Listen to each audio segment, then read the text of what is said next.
ये कहानी है राजा बनने का सपना।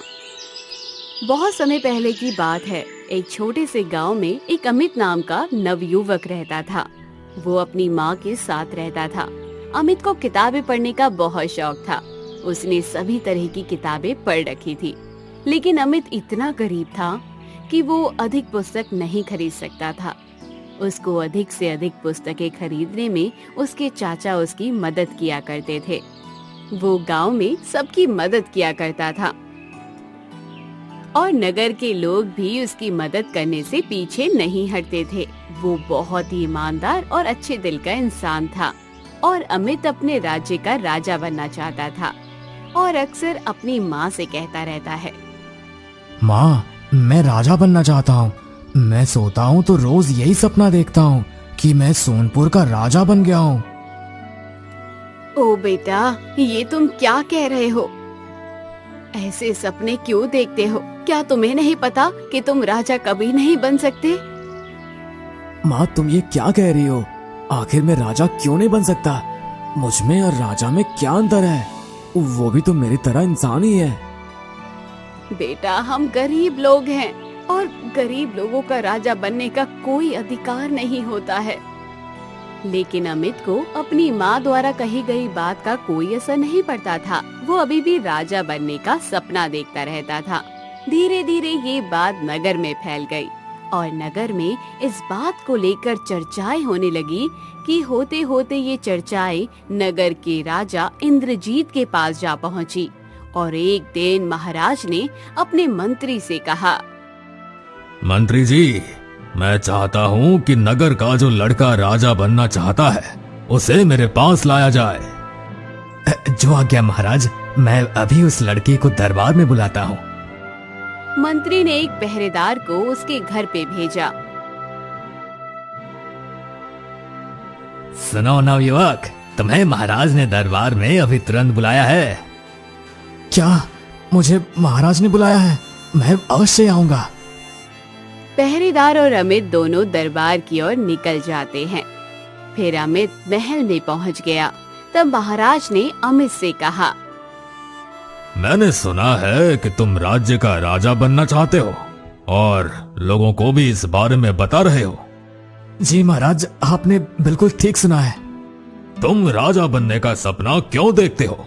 क्या तुम नहीं जानते हो कि राजा बनना कितना कठिन काम है और राजा की गद्दी पर सिर्फ राजा का बेटा ही बैठ सकता है? और तुम में राजा बनने की कोई गुण नहीं दिख रहा है जो तुम राजा बन सकते हो। महाराज, मैं ये सब पहले से जानता हूँ, लेकिन राजा भी तो मेरी तरह इंसान ही होता है। सब इंसान बराबर होते हैं, इसलिए ये जरूरी नहीं होता कि राजा का बेटा ही राजा बने, बल्कि जो इंसान ज्यादा योग्य समझदार हो उसे ही राजगद्दी सौंप देनी चाहिए। अमित की बातें सुनकर राजा आश्चर्य में पड़ गए। कुछ देर तो वो शांत रहे और फिर बोले, ये बात तो सही है, लेकिन तुम इस राज्य के राजा बनना चाहते हो तो मैं तुम्हें एक काम दूंगा। बताओ, क्या तुम तैयार हो? जी महाराज, मैं तैयार हूँ। बताइए, मेरे लिए क्या आज्ञा है? सुनो अमित, अगर वो काम कर दिया तो मैं तुम्हें राजगद्दी सौंप दूंगा। राजा की बात सुनकर अमित बहुत खुश हुआ और बोला, महाराज, आप जो भी चाहो मैं करने को तैयार हूँ। मैंने बहुत सारी किताबें पढ़ी है। ऐसा कोई सवाल नहीं जिसका उत्तर मैं ना दे सकूं, और ऐसा कोई काम नहीं जिसे इंसान न पूरा कर सके। अमित की ये बातें सुनकर दरबार के दरबारी और मंत्री और राजा भी सभी आश्चर्य में थे। तो सुनो, तुमको आज खाली पैर और बिना पानी लिए, बिना खाए पिए पूरा 2 दिन पास वाले गांव के जंगल से लकड़ी लेकर आना है। अगर इसे कर दोगे तो तुम राजा बन जाओगे। ठीक है महाराज, आज मैं अपने घर जाता हूँ और उसके बाद कल दरबार में आऊंगा जंगल जाने के लिए। तो फिर ठीक है अमित, तू अभी निकल जा जंगल की तरफ और 2 दिन बाद आना। अमित ये सब बातें करके अपने घर की ओर निकल जाता है और रास्ते में सोचता हुआ जाता है, आखिर मैं 2 दिन बिना पानी पिए कैसे रह सकता हूँ, और वो भी जंगल में कड़ी धूप भी रहेगी। लेकिन मुझे तो रहना ही होगा। जो हो ऊपर वाले की देन से हो ही जाएगा। तभी अमित घर पहुंच जाता है और अपनी माँ से कहता है, माँ, मैं राजा से मिलकर आ गया। बेटा, राजा ने तुमसे क्या कहा? माँ, राजा ने बोला कि तुम्हें खाली पैर और बिना पानी पिए 2 दिन जंगल में रहना है और लकड़ी लेकर आना है। अगर इतना कर लोगे तो तुम्हें राजगद्दी सौंप दिया जाएगा। बेटा, लेकिन तुम बिना पानी पिए 2 दिन जंगल में रह लोगे और ऊपर से लकड़ी भी लाना है। ये तो बहुत कठिन है बेटा। लेकिन माँ, मैं तो ये काम करके ही रहूंगा, चाहे जो भी हो जाए। मैं कल जाऊंगा। ठीक है बेटा, चले जाना तू कल। अमित सुबह होते ही राजमहल निकल जाता है और राजमहल पहुंच के इंद्रजीत से कहता है, महाराज, मैं आ गया। तो फिर ठीक है अमित, तू अभी निकल जा जंगल की तरफ और 2 दिन बाद आना। अमित जंगल की ओर खाली पैर निकल जाता है और जंगल की ओर पहुंच जाता है। तभी अमित को रास्ते में एक आदमी मिलता है। वो अमित से कुछ कहता है। ओ भाई साहब, अब कहाँ जा रहे हो? इधर मत जाओ, इधर बहुत सारा जंगली जानवर रहता है। इधर जितना भी लोग जाते हैं, जंगली जानवर सभी को मार खा जाता है। भैया, मुझे तो जाना ही पड़ेगा। मैं तपस्या में निकला हूँ। मुझे इस जंगल में 2 दिन रहना है और वो भी बिना पानी पिए रहना है। लेकिन ये सब क्यों भाई? भैया, मुझे राजा बनने का बहुत सपना था, तो राजा ने अपने आदमी को मेरे घर पे भेजा, तो मैं राजमहल गया। जब मैं राजमहल गया तो राजा ने मुझे बोला कि तुम्हें राजा बनने का शौक है तो एक शर्त है, अगर इस शर्त को पूरा कर दिया तो मैं तुम्हें राजा बना दूंगा। जितनी भी बात थी उस आदमी को अमित ने पूरी बता दी। अब भगवान करे तो इस तपस्या को पार कर ले। ठीक है भाई, मुझे मार्केट जाना है लकड़ी बेचने के लिए, तो ये लकड़ी का बोझ उठाकर मेरा माथा पर रख दो भाई। ठीक है भाई, अभी रखता हूँ। बहुत बहुत धन्यवाद भाई। अमित ये सब बातें करके आगे की ओर निकल जाता है। तभी आगे एक जंगली शेर दिखता है। वो अपना रास्ते में सीधा जा रहा होता है। हे भगवान, अब मैं क्या करूं? ये तो आगे इतना बड़ा शेर है, अगर मैं जाऊंगा तो शेर मुझे मार डालेगा। एक काम करता हूँ, तब तक मैं इधर जाकर लकड़ी जमा कर लेता हूँ। राजा ने बोला था लकड़ी भी लेकर आना। अमित थोड़ा ही लकड़ी जमा करता है। इतने में ही रात हो जाती है। तभी अमित एक पेड़ के नीचे आराम करके सो जाता है। फिर सुबह होती है। वो लकड़ी जमा करने निकल जाता है। तभी उधर राजा टेंशन में रहता है कि पता नहीं अब मेरा इस राज गद्दी का क्या होगा, मेरा ही रहेगा या अमित का हो जाएगा। मुझे तो बहुत टेंशन हो रहा है। तभी उधर अमित, मुझे तो बहुत जोर पानी प्यास लग गया है, अब मैं क्या करूं? अगर पानी पी लेता हूं तो राजा बन नहीं पाऊंगा। वैसे भी राजा को पता नहीं चलेगा, लेकिन भगवान तो सब देख रहे हैं। दूसरी रात हो जाती है और अमित अपना जमा किया हुआ लकड़ी अपने सर पर उठाकर निकल जाता है। धीरे धीरे राजमहल पहुंचते ही सुबह हो जाती है। अमित, तुम अपना तपस्या पूरा करके आ गए। तुमने तो बहुत ही कमाल कर दिया।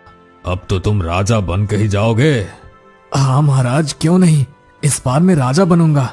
ठीक है अमित, तुम खाना खा लो, तुम बहुत थक गए होगे। तभी राजा अपने सिपाहियों से 2 खाने की प्लेट मंगवाता है और खाना खाने के बाद ये तो राजगद्दी लेगा। एक काम करता हूँ, इसके पानी में जहर मिला देता हूँ। ये पी लेगा तो मर जाएगा और सब लोग सोचेंगे कि 2 दिन जंगल में भूखा रहा इसलिए मर गया होगा। तभी राजा अमित के गिलास में जहर मिला देता है। तभी अमित चुपके से वो गिलास बदल देता है।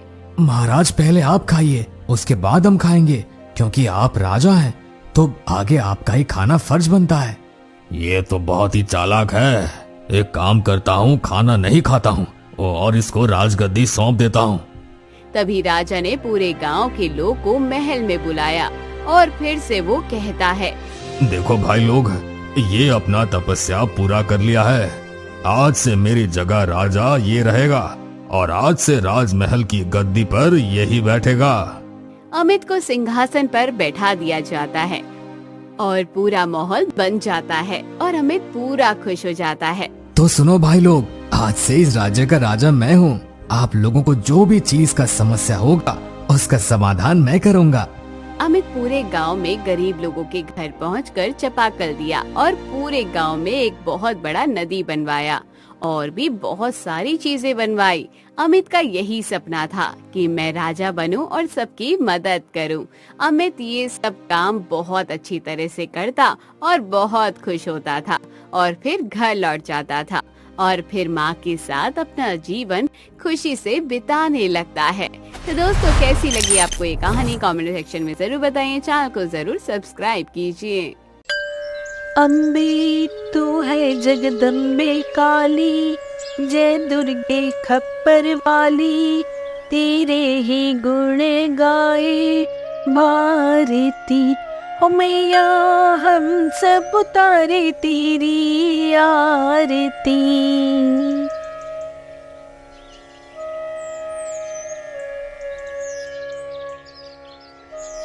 गणेश आरती लेकर खेलने के लिए अपने दोस्तों के साथ चला जाता है और इधर गणेश के पिताजी सेठ के घर चले जाते हैं काम करने के लिए। क्या भाई भोला, आज तुम जल्दी आ गए? खाना खा के आए हो या नहीं? नहीं नहीं मालिक, खाना खा के आया हूँ। भोला, नवरात्रि आ रही है, इसलिए अब से तुमको थोड़ा ज्यादा ही काम करना होगा। आप चिंता ना करें मालिक, मैं सब काम कर दूंगा। मुझे तुमसे यही उम्मीद थी। मालिक के जाने के बाद भोला सारा काम करने लगता है।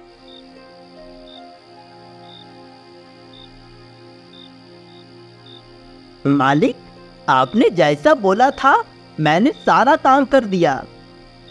अरे वाह, तुमने तो कमाल ही कर दिया भोला। मैं तुम्हारे काम से बहुत ही प्रसन्न हूँ। मालिक, अगर कुछ पैसे मिल जाते तो। हाँ हाँ, क्यों नहीं। फिर तुरंत भोला को 500 का नोट निकालकर दे देते हैं और भोला पैसा लेकर घर वापस आ जाता है। अगली सुबह। अच्छा जया, मैं जरा सेठ के यहाँ से होकर आता हूँ। ठीक है, उधर से आते वक्त सब्जियां लेते आइएगा। भोला सेठ के घर निकल जाता है और गणेश अपने दोस्तों के साथ खेलने के लिए चला जाता है। मालिक, आज थोड़ा बाजार से कुछ सब्जियां लेना है, इसलिए हमें छुट्टी चाहिए था। अरे भोला, तुम भी ना, मैंने तुमसे कहा ही था कि तुम्हें जब भी किसी काम की आवश्यकता आन पड़े तो काम पर मत आया करो। नहीं नहीं मालिक, आप कैसी बात कर रहे हो? कम से कम पूछ तो लेना पड़ता है ना। तुम भी ना भोला, एकदम भोला ही रहोगे। ठीक है, अब तुम जा सकते हो। हाँ, ये लो आज का तनख्वाह। मालिक, आज सिर्फ 500 ही हुआ। लगता है गलती से आपने एक नोट ज्यादा ही दे दिया। नहीं भोला, एक नोट तुम्हारी ईमानदारी का। ठीक है, अब तुम ज्यादा सवाल जवाब मत करो, अब चुपचाप से जाओ। भोला वहाँ से बाजार पहुँचता है और बाजार से सब्जियां लेकर घर पहुँच जाता है।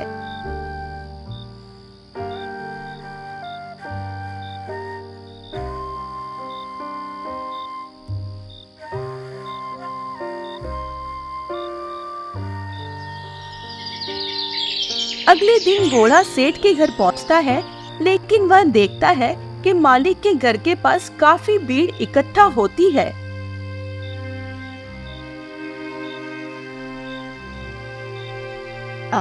अरे भाई, मालिक के घर इतना भीड़ इकट्ठा क्यों है? भाई, मालिक अब हमारे बीच नहीं रहे। इस पावन धरती को छोड़कर वो चले गए हैं। क्या? ये तुम क्या कह रहे हो?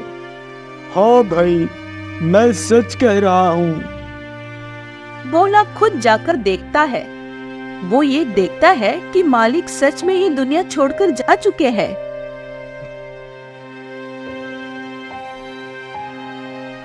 क्या जी, अब जल्दी घर वापस आ गए? क्या बताऊं जया, अब मालिक इस दुनिया में नहीं रहे।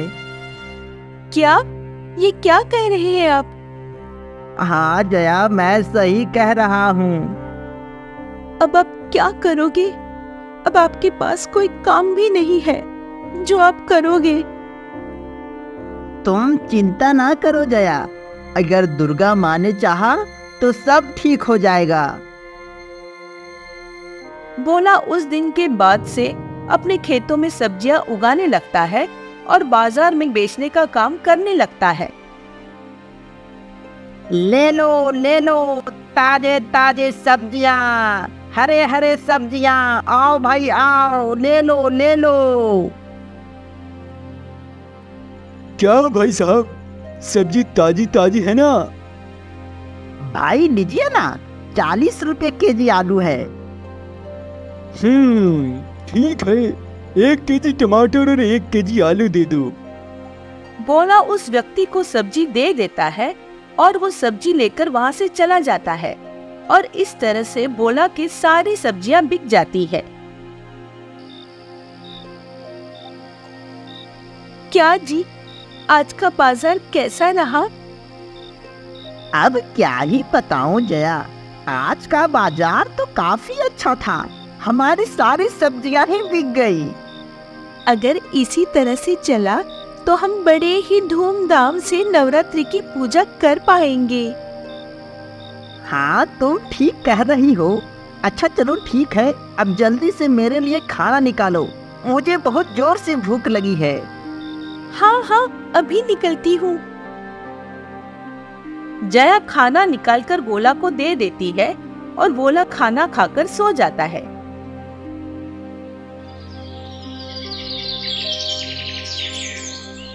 फिर अगले दिन भोला बाजार पहुँचता है और देखता है और मन ही मन में बोलता है, पहले की तरह आज बाजार में भीड़ कम है। सब लोग आज कहाँ चले गए होंगे?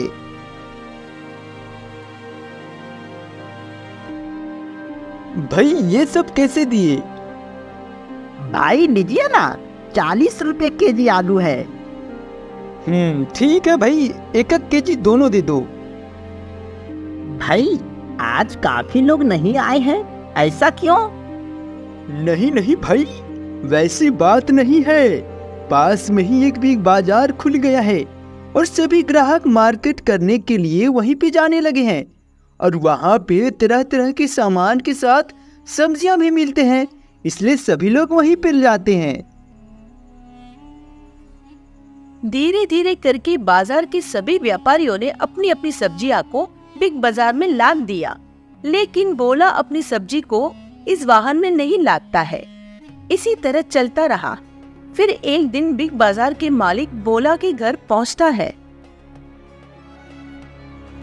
अरे ओ भोला,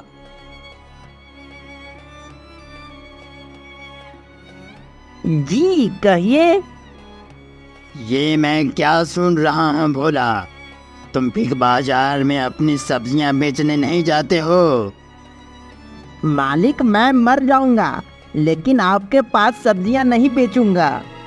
लेकिन भोला, बाजार के सभी लोग मेरे पास सब्जियां बेचते हैं, सिर्फ तुम्हें छोड़कर। नहीं मालिक, आप लोग हमारे साथ बहुत ही अन्याय कर रहे हैं। आप लोग हमसे कम दाम में सब्जी खरीदते हैं और अधिक दाम में बेचते हैं। अच्छा, तो हम भी देखते हैं कि तुम कब तक हमें सब्जियां नहीं देते हो। इतना कहकर मालिक वहाँ से चला जाता है और भोला पूजा रूम में जाकर हाथ जोड़कर प्रार्थना करने लगता है। हे दुर्गा माँ, ऐसा क्यों हो रहा है मेरे साथ? मैंने तो कुछ गलत नहीं किया, तो फिर क्यों मुझे और मेरे परिवार को इतना परेशान किया जा रहा है?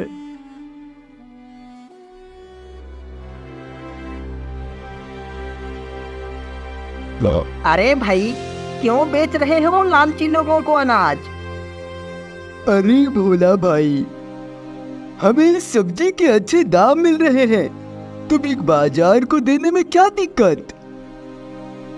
तब तक वो लोग जो हमसे सब्जी खरीद रहे थे ना, वो सब बिग बाजार जाने लगेंगे, तो फिर हमसे सब्जियां कौन खरीदेगा? तुम जो कहो भोला भाई, लेकिन अभी तो फायदा हो रहा है, और जब सस्ता होगा तो देखा जाएगा। भोला को जो बातें समझ में आ गई थी वो बाकी लोगों को समझ में नहीं आ रहा था। भोला के पास कोई ग्राहक नहीं आया। तभी वहां पर एक बूढ़ी माँ आई।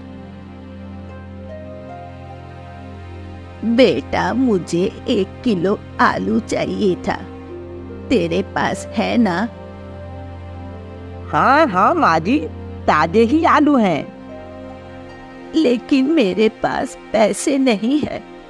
बेटा, मुझे तुम मुफ्त में दे सकते हो क्या?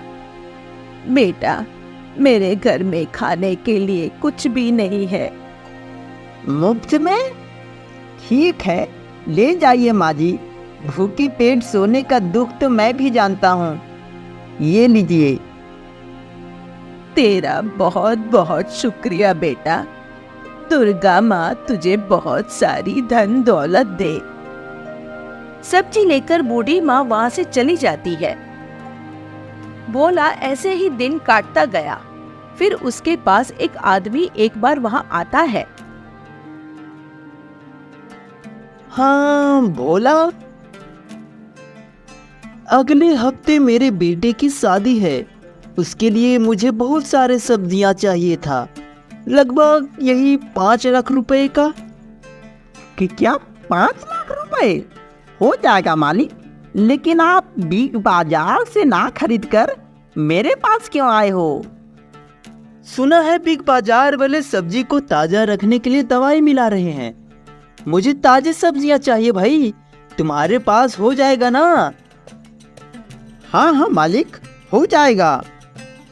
भोला और श्याम की बात को एक गुप्तचर सुन रहा था, और वो गुप्तचर और कोई नहीं बल्कि बिग बाजार के मालिक का आदमी था।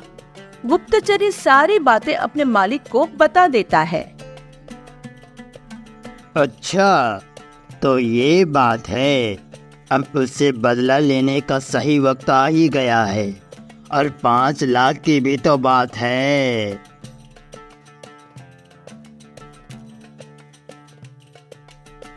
अरे भाग्यवान, सुनती हो?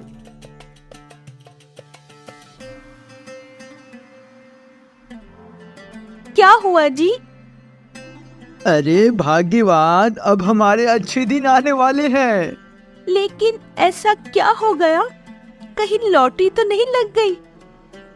ऐसा ही कुछ समझो। मुझे ढेर सारे सब्जियों का कॉन्ट्रैक्ट मिला है, और वो भी 5 लाख का। क्या जी, 5 लाख रुपए? हाँ भाग्यवान, 5 लाख रुपए।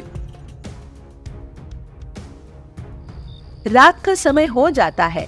बिग बाजार के मालिक को और कुछ लोग भोला के खेत में से सारी सब्जियां तोड़कर अपने साथ ले जाते हैं।